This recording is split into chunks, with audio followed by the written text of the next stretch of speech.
Lisbeth Quiroz y Mónica Estaiz. A ver, Mónica, ¿cuál es la diferencia entre meningocele y mielomeningocele?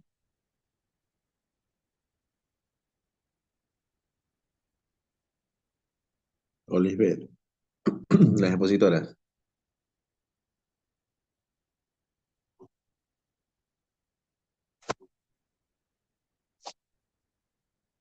No. Bueno, meningocele solamente hay salidas de las meninges. Meningo es salida de meninges, solamente la envoltura de lo que es el sistema nervioso central. Recuerden que el sistema nervioso central va desde arriba de la cabeza hasta abajo el raquis. Entonces, meningocele es como que solamente se sale la envoltura. Que eso, si se rompe, es un meningocele roto, entonces eso viene en riesgo de infección del sistema nervioso central. Es obvio. Mielomeningocele es cuando aparte de lo que sale, no solamente son las meninges, sino también el tejido nervioso central. Ahí van raíces nerviosas, depende del nivel donde se encuentre el defecto. Entonces, esa es la diferencia y tienen que saber bien la diferencia de cuál de los dos defectos, obviamente. ¿Cuál va a tener peor pronóstico? Es obvio el que tiene también comprometido también lo que son raíces nerviosas, como el mielo meningocele. El meningocele es de resolución rápida, normalmente son cirugías que son relativamente fáciles para los neurocirujanos y generalmente no hay, el pronóstico es bueno porque no se acompañan de trastornos, por ejemplo, el tema de la retención urinaria por vejiga neurógena.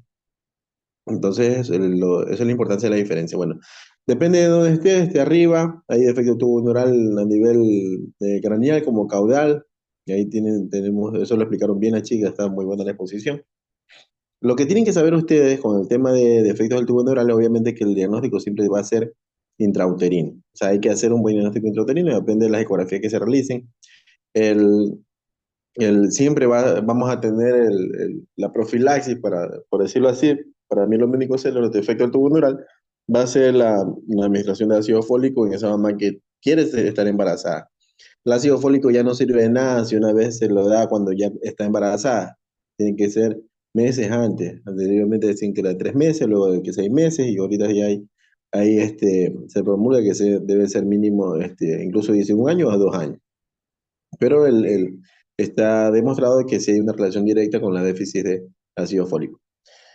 Bueno, el tema de pronóstico, bueno, lo que tienen que saber ustedes es identificar el defecto. Es obvio que si tenemos un defecto a nivel del raquis, se ve grande, le ven una masa a nivel de la zona lumbosacra, o si no es a nivel de la cabeza, o un poco más en todo lo que es el raquis, eso ya se ve bien si se ve fácil. El problema está que hay defectos que no se ven a simple vista. Por eso es el examen físico que tiene que hacerse bien detallado. Cuando hacemos el examen físico, palpamos todo lo que es línea media, desde arriba de la cabeza hasta abajo, hacia la parte del sacro. ¿Por qué? Porque hay veces, obviamente, si el niño tiene bastante pelito, puede ser que a nivel occipital tenga un meningocele y no nos fijamos. Inclusive le damos de alta y el paciente se ve con un defecto y no nos hemos dado cuenta. Cuando es a nivel de columna quizás sea un poco más fácil, pero el problema se da cuando es a nivel casi que a nivel sacro. Entonces tenemos ahí fositas, acuérdense en el examen físico del recién nacido normal, que hay variantes de la normalidad. Podemos tener una fosita pilonidal que quizás no represente nada, pero a veces esa fosita pilonidal adentro tiene un apéndice, a veces está abierta, hay salida de líquido, entonces eso quiere decir que hay un defecto del tubo neural, ahí puede ser relacionado con una espina bífida o, por ejemplo, hay vellos, hay pelitos ahí en nivel de ese orificio o cercano ahí al sacro. Entonces, si tenemos otros tipos de deformidades o, digamos, alteraciones de la normalidad, siempre tenemos que descartar por medio de una ecografía lumbosacra que no haya defectos del tubo neural. Considerar hacer estudios de imagen, podría ser radiografía laterales que es lo más simple, pero generalmente cuando ya tenemos la alta sospecha diagnóstica, generalmente terminamos en resonancia magnética porque hay cosas que no se ven a nivel de, obviamente, de estudios de radiografía ni tomografía.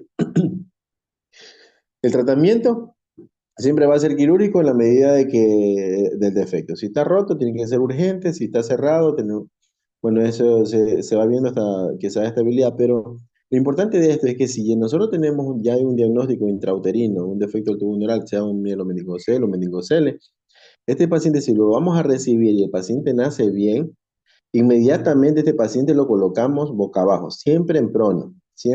Pero si yo tengo un paciente que me van a hacer y resulta que te llega la guardia, o les llega a usted al centro de salud y dice la mamá, a mí me detectaron que tengo un mielomeningocele o que tengo un defecto tubo neural.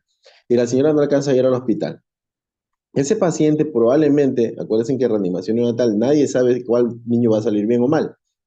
Si yo tengo ese antecedente de ese mielomeningocele, tengo que hacerle una dona, tengo que hacerle una especie como una donita, como algo circular por medio de unas compresas estériles, para el momento que si yo tengo que reanimar a este paciente, esa dona se lo coloco en el defecto de tal manera que no me lesione el defecto, porque si está cerrado y yo lo reanimo con eso pegando la cuna, se me puede que se me rompa y entonces produjo una infección. Entonces la idea es manipular lo mínimo posible ese defecto. Si toca reanimarlo, pues bueno, se reanima con la dona. Y si el niño nace estable, siempre se traslada, se lo recibe y luego se lo traslada en posición de prono.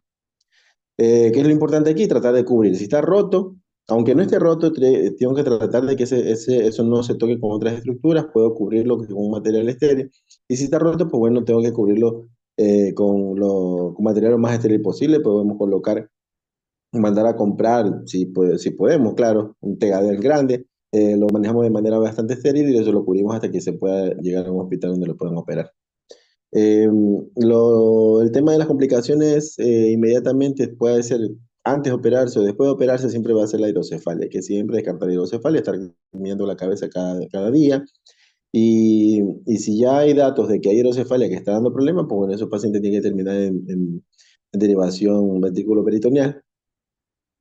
Y el problema del pronóstico, cuando hay compromiso de tejido nervioso, en este caso el mielomeningocele, generalmente se relaciona lamentablemente con trastornos de incontinencia tanto urinaria como vesical. No tanto incontinencia a nivel vesical, sino que esos pacientes hacen vejiga neurógena, pues terminan haciendo hidronefrosis, incluso a veces insuficiencia renal. Por eso es que, como dijo su compañera, siempre va a ser el necesario cuando hay estos trastornos de vejiga neurógena hacer estudios de micción. Hacen uretrocistografía para ver si hay acumulación, si el paciente en realidad orina bien, orina mal o orina por rebosamiento y a veces generalmente estos niños terminan en talla vesical o sondajes intermitentes de la uretra. Y obviamente por ende la infección va a estar de la mano con infección de vías urinarias, que, eh, daño renal. Entonces eso es lo peligroso de estos pacientes. Y obviamente más grande, el bullying. Cuando son niños que ya van a la escuelita, tienen que andar con su sondaje, tienen que andar con su talla vesical, que tienen que andar inclusive con pañal porque obviamente no tienen incontinencia fecal y se hacen popó porque hacen por rebosamiento, ellos no logran controlar los esfínteres. Entonces sí es bastante mal el pronóstico cuando son problemas que abarcan también la raíz nerviosa. Pero muy buena presentación, chicos. ¿Tenemos otro tema o cómo seguimos?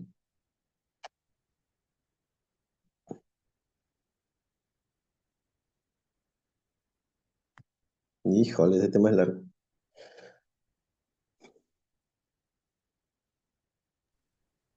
Ya, ¿sí se me escucha? Sí, sí, lo escuchamos, sigamos.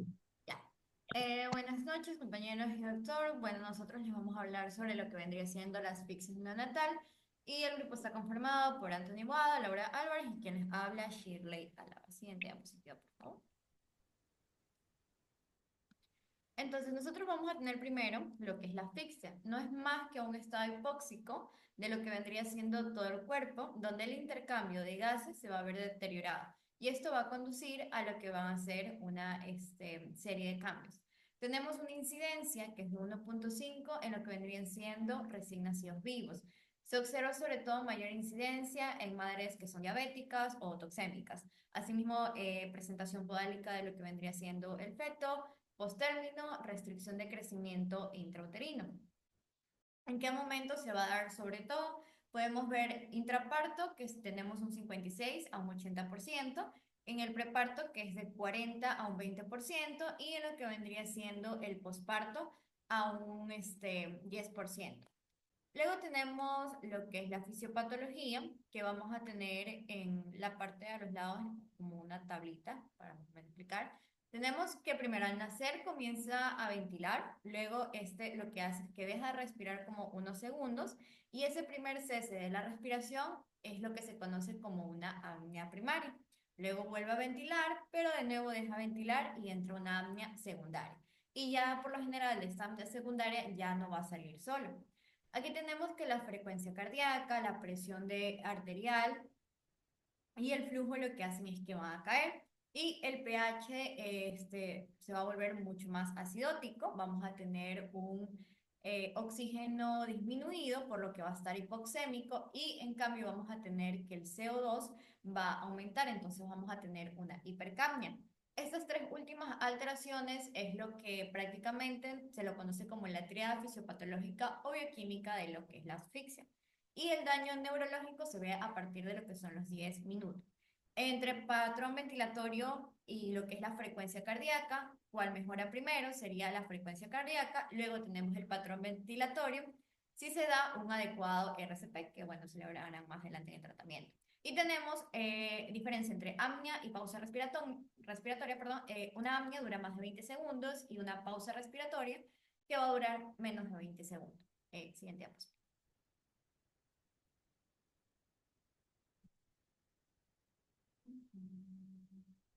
Bueno, tenemos lo que vendrían siendo tanto los criterios de asfixia como lo que vendrían siendo la etiología. Entonces, los criterios de asfixia vamos a tener un ADCAR menor a 3 al quinto minuto, tenemos el pH del cordón menos de 7 y clínica de asfixia, que es falla hepática, hemorragia digestiva, falla renal, es en sí lo que vendrían siendo prácticamente falla a nivel ya orgánico. Y en cuanto a las etiologías, vamos a tener lo que es alteración de lo que es la oxigenación materna, tenemos disminución del flujo sanguíneo madre-placenta, también estaba la disminución del flujo sanguíneo placenta-feto, alteración de los gases a nivel fetal y lo que es la etiología de hipoxia isquémica. Tenemos lo que es la encefalopatía hipóxica isquémica, que no es más bien un daño ya a nivel neurológico. En eso no nos vamos a adentrar mucho ya que es parte del otro grupo, pero aquí había como una tablita que nos permite evaluar por estadio, estadio 1, estadio 2 y estadio 3, que se lo conoce como el SARNAT. Entonces, ¿qué vamos a evaluar aquí? Evaluamos sobre todo lo que es conciencia, si está hiperalerta, si está letárgico o tiene un estupor profundo o está en coma si es un estadio 3. Tenemos que evaluar el tono muscular, si está hipotónico o hay una debilidad a nivel proximal, si tiene flacidez. También tenemos que evaluar lo que es la succión sobre todo, si es activa, si es débil o si está ausente. También otro que decía que era importante eran lo que se dirían las pupilas, si hay midriasis, miosis o variables o fijas. Tenemos que evaluar sobre todo también lo que es la respiración, frecuencias cardíacas, asimismo si tenemos taquicardia, si tenemos bradicardias. Las convulsiones, bueno, ya esto ya lo explicaron anteriormente, pero hay que evaluar si están ausentes, si tenemos un estadio 2 suelen ser frecuentes en un 70% y un estadio 3 que estas suelen ser raras. Y por último, también se debe realizar un encefalograma, en el cual en el estadio 1 por lo general nos va a salir normal, en el estadio 2 vamos a tener una actividad disminuida y en lo que es un estadio 3, esta va a ser periódica o isoeléctrica. Siguiente diapositiva.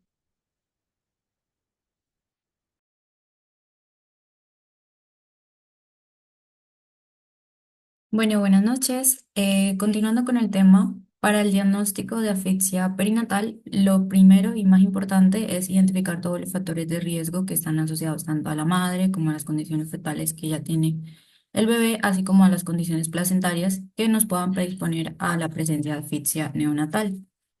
Los factores de riesgo los podemos dividir, como aparecen en el cuadro, en factores de riesgo prenatales y factores de riesgo natales. Los prenatales pues son antes del parto y los dividimos en maternos y fetales. Maternos como la preeclampsia, la eclampsia, la diabetes gestacional, eh, madre primigesta, embarazo múltiple, anemia fetal, un control prenatal deficiente o fiebre materna. Y factores fetales pues incluyen oligohidratnios, prolidratnios, macrosomía, restricción del crecimiento intrauterino o líquido amniótico meconial. Y ya los factores que encontramos al momento del nacimiento del parto, que son los más comunes, las causas más comunes, pues está la coriomnionitis, el parto por cesárea de emergencia, el uso de anestesia general un trabajo de parto prolongado, terapia materna con magnesio también, o un líquido meconial, hemorragia de feto materna, inserción filamentosa del cordón umbilical, entre otros. Y además también es importante siempre tener en cuenta una serie de factores de riesgo especiales que se conocen como eventos centinela y se denominan así ya que tienen una mayor relación con la presencia de injuria cerebral hipóxico-isquémica y por lo tanto es posible que haya un riesgo mucho mayor, casi que seguro, de hipoxia al momento del nacimiento. Y estos son, por ejemplo, la ruptura uterina, el desprendimiento de la placenta, el prolapso del cordón umbilical, embolia del líquido amniótico o colapso cardiovascular materno o una exsanguinación fetal, ya sea debido a la presencia de una vasa previa, perdón, o una hemorragia fetomaterna. Siguiente, por favor. Otro factor, otra medida que tenemos para descartar o sin monitorear la presencia de asfixia perinatal es el monitoreo fetal electrónico continuo. Este monitoreo registra todos los cambios que se producen tanto en la frecuencia cardíaca fetal y lo relaciona con las contracciones uterinas maternas. Esta es una de las formas más frecuentes que tenemos en la práctica hospitalaria para evaluar la vitalidad fetal durante el trabajo de parto. Esto nos permite estimar cuál es la funcionalidad del sistema nervioso autónomo para regular la actividad cardíaca fetal, todo mediante la regulación del el sistema o el estado hemodinámico del feto y asimismo de que tenga una oxigenación fetal óptima. Entonces, ¿cuáles son los síntomas o los signos, perdón, que más comúnmente vemos en el monitoreo y que nos indican una alta probabilidad de muerte o de un estado hipóxico? Son, por ejemplo, la variabilidad ausente, un patrón sinusoidal, la bradicardia sostenida o la presencia de desaceleraciones variables que se pueden acompañar también de desaceleraciones tardías o desaceleraciones variables que recurren, como podemos observar en los monitoreos que se encuentran allí agregados, donde tenemos desaceleraciones tardías. Siguiente diapositiva, por favor. Y bueno, básicamente, como mencionaba mi compañera al principio, para el diagnóstico de asfixia en el recién nacido tenemos que tener todos los siguientes componentes. Primero, un Apgar menor a 5 a los 5 minutos y a los 10 minutos de vida. La presencia de acidosis metabólica con un pH menor a 7 y o un déficit de base mayor a 12 milimoles en sangre, que puede ser tanto de la arteria umbilical, perdón, como de la calota fetal. También tenemos que objetivar la presencia de signos neurológicos que se pueden definir por dificultad para iniciar o mantener la respiración, así como también alteración del tono, alteración del estado de conciencia y la presencia o no de convulsiones que generalmente son comunes. Y finalmente debemos encontrar disfunción multiorgánica durante los primeros días de vida. Entonces, para empezar, el ADGAR es un método que nos permite evaluar rápidamente la vitabilidad, perdón, del recién nacido y en qué estado se produjo la transición de la etapa fetal a la etapa neonatal. Entonces mide las 5 variables que ya todos conocemos y está bien establecido que una puntuación de ADGAR menor a 5 a los 5 minutos se relaciona con una mayor mortalidad neonatal. Sin embargo, también tenemos que hacer un diagnóstico diferencial con otras enfermedades que nos pueden producir un Apgar bajo, como por ejemplo una depresión por el uso de anestesia o de analgesia materna, también el trauma, las infecciones y los trastornos cardíacos. Como punto 2, con la acidosis metabólica, pues se recomienda siempre que se realice una gasometría de los vasos umbilicales, en este caso de la arteria umbilical o de la sangre periférica, después de la primera hora de vida. Esto para determinar el valor del pH, el valor del déficit de base y el lactato sérico. También está determinado que un valor de lactato mayor a 5 o entre 5 y 10 está bastante relacionado como un indicador de hipoxia tisular, especialmente si se relaciona con un pH de menos de 7. Los signos neurológicos pues son el resultado de la lesión hipóxico-isquémica cerebral. Y en este caso, pues los síntomas más comunes son dificultad respiratoria, alteraciones de la vigilia o del estado de alerta. También podemos encontrar reflejos anormales, como mencionaba mi compañera en la clasificación de Sarnat, o alteraciones del tono muscular y la presencia de convulsiones. En este caso, las convulsiones siempre van a estar presentes como un signo neurológico en el 50% de los pacientes con encefalopatía hipóxica isquémica y se va a manifestar entre las 12 a 24 primeras horas de vida. Y esto indica, casi siempre la presencia de convulsiones nos indica que hay una encefalopatía grave a moderada. Los periodos de convulsiones suelen ser breves, de 30 a 60 segundos, e incluso se pueden llegar a presentar como clonos.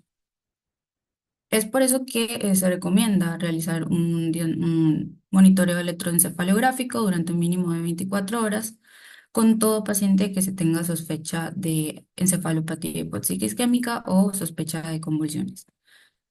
Siguiente, por favor. Y bueno, para los estudios de imagen, la ecografía es uno de los estudios, la ecografía transfontanelar es un estudio que se recomienda ya que es útil para descartar la presencia de una hemorragia intracraneal. Y pues de esta manera nos permite más adelante justificar el tratamiento, que pues ya hablará más adelante mi compañero.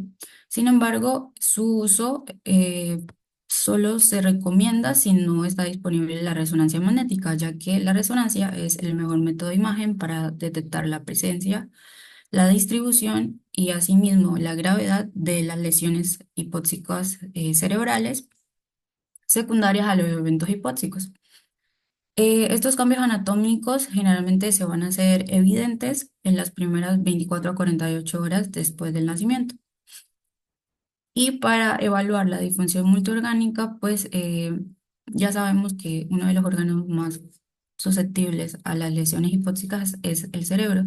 Sin embargo, también hay todos los órganos del organismo fetal, perdón, neonatal, también son susceptibles a la hipoxia. Entre estos, pues el riñón, se dice que el riñón es uno de los órganos que más se ve afectado por la disminución de la perfusión. En este caso, la hipovolemia conduce a una necrosis tubular aguda que se traduce en oliguria, aumento de la creatinina, aumento de la urea y incluso hematuria y proteinuria.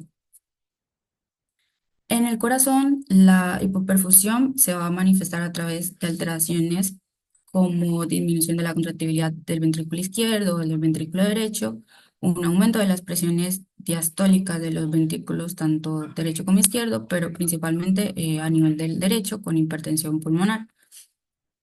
Y pues estos cambios o estos eventos isquémicos en el corazón se van a reflejar con un aumento de la enzima CKMB.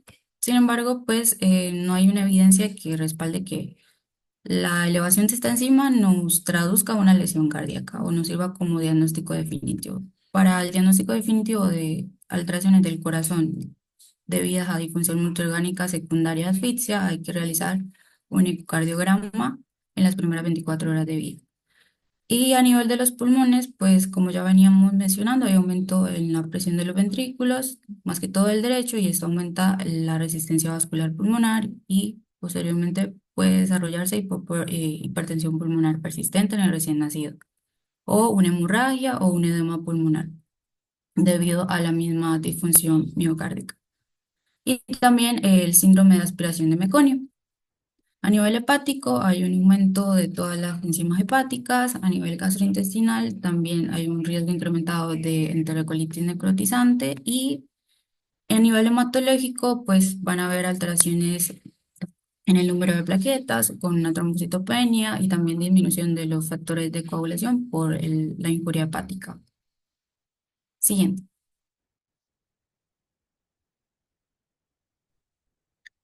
Bien, continuando con el tratamiento, o más bien como la prevención de las consecuencias neurológicas de la asfixia, tenemos pues la ventilación y la oxigenación que van muy de la mano. La ventilación principalmente consistirá en mantener los niveles de CO2 adecuados dentro de los límites normales, pues que son entre 35 a 45 milímetros de mercurio. Y pues con el objetivo pues de prevenir una hipercapnia, es decir, si sobrepasa los 45 milímetros de mercurio, ya que esto puede conllevar pues a una acidosis y una vasodilatación cerebral. O lo contrario, que sería una hipocapnia menor a 35 milímetros de mercurio, que conllevaría pues a una reducción de la perfusión cerebral. Y el oxígeno, que igual se recomienda mantener niveles de oxígeno normales, no tanto hiperoxigenar al paciente, ya que esto puede conllevar o exacerbar las lesiones debido a los radicales libres. Pero sí es importante suministrar oxígeno si es que el paciente lo necesita, ya sea por mascarilla o ventilación pues, mecánica. Lo que corresponde a la temperatura es algo que vamos a tocar más adelante. Sin embargo, se recomienda la hipotermia terapéutica, que consiste en bajar la temperatura del paciente y con esto se logra reducir o más bien desacelerar las reacciones inflamatorias y asimismo el metabolismo del cerebro, es decir, el consumo tanto de glucosa como de oxígeno, permitiendo de esta manera darle más tiempo para que se pueda recuperar y reducir el daño. La perfusión consiste en que hay que estabilizar la presión arterial del paciente para poder mantener una perfusión cerebral adecuada, ya que en un paciente hipotenso pues no va a ser así. Siguiente diapositiva. Bien, mantener un estado metabólico fisiológico, previniendo pues la hipocalcemia, ya que este va a afectar la contractilidad cardíaca y puede provocar pues arritmias. Incluso también puede afectar al cerebro produciendo las convulsiones. Prevenir también la hiperglicemia, que puede aumentar pues las cifras de lactato y causar edema, incluso acidosis, y se traduce pues en mayor daño cerebral. Y la hipoglicemia, que también está muy asociada a las convulsiones. En los neonatos pues es muy importante también el control de líquidos, ya que en estos pacientes pueden llegar a sufrir pues necrosis tubular aguda o síndrome de secreción inadecuada de ADH, que van a sobrecargar al paciente de líquidos y pues con esto empeoran el edema cerebral y la lesión. Por eso se recomienda una restricción hídrica e incluso en ciertos casos el uso de furosemida. Otro, Otra situación es el control de las crisis convulsivas, que ya se mencionó anteriormente. Estas por lo general se pueden desarrollar, como el doctor lo dijo, después de las 12 horas del nacimiento y el tratamiento de elección en estos casos va a ser el fenobarbital con una dosis de carga de 20 miligramos por kilogramo de peso vía intravenosa o, bueno, y dosis de mantenimiento de 3 a 5 miligramos por kilogramo de peso, ya sea oral o intravenosa, o la segunda opción que vendría siendo la fenitoína de 15 a 20 miligramos por kilogramo de peso intravenosa, la dosis de carga, y de mantenimiento de 4 a 8 miligramos por kilogramo de peso al día. Siguiente diapositiva, por favor. Bien, enfocándonos ahora en las lesiones de los órganos diana, tanto corazón, riñón, el aparato gastrointestinal y el hígado. A nivel del corazón, lo que se puede producir debido a la asfixia es una disfunción cardíaca. Para diagnosticarla, pues es importante evaluar tanto la presión arterial como la presión venosa central y la diuresis, ya que estos pacientes pueden sufrir de sobrecarga o hipovolemia. Y para corregirlo, pues es necesario corregir, valga la redundancia, la hipoxemia para prevenir así la acidosis, también la hipocalcemia y la hipoglicemia, para evitar así pues la depleción o sobrecarga de volumen en estos pacientes. Y en ciertos casos se puede requerir del uso de dopamina como un inotrópico o dobutamina para reducir la poscarga en cardíaca, ¿no? A nivel renal, estos pacientes pueden presentar pues o se van a manifestar más bien como oliguria o anuria Y es importante la administración de líquidos de una manera muy cuidadosa, debido a que hay que evitar precisamente la sobrecarga de volumen, por lo cual se recomiendan administrar líquidos a 10 ml por kilogramo de peso y en ciertos casos junto con la furosemida de igual manera. E incluso se podría considerar la perfusión de dopamina a 2,5 microgramos por kilogramo de peso en minuto. En el aparato gastrointestinal se indica principalmente retirar la alimentación hasta que la presión arterial se estabilice o hasta que se escuchen ruidos hidroaéreos activos o que las pruebas en ese sean negativas. Y finalmente las afecciones hepáticas, esto se pueden diagnosticar principalmente midiendo los valores de TGO, TGP, albúmina, tiempo de protrombina también, eh, eso. La siguiente diapositiva. Bueno, el libro nos mencionaba ciertas estrategias neuroprotectoras, de la cual la más importante es la que mencionábamos, la hipotermia terapéutica. Esta prácticamente reduce el riesgo de lesión cerebral, por lo que se mencionó anteriormente, y consiste en reducir la temperatura del neonato hasta un objetivo, un rango objetivo de 32,5 a 34,5 grados centígrados en un lapso pues de 6 horas. Para poder iniciar esta terapia de inducción hipotérmica, de inducción a la hipotermia terapéutica, es necesario tener en cuenta ciertos criterios de inclusión que nos van a permitir someter a ese paciente a la terapia y criterios de exclusión que pueden estar sometidos pues a la consideración del médico, algunas, otras no, y que pues evitan o más bien contraindican la utilización de esta terapia o si ya está en esta terapia, eh, retirarlo, ¿no?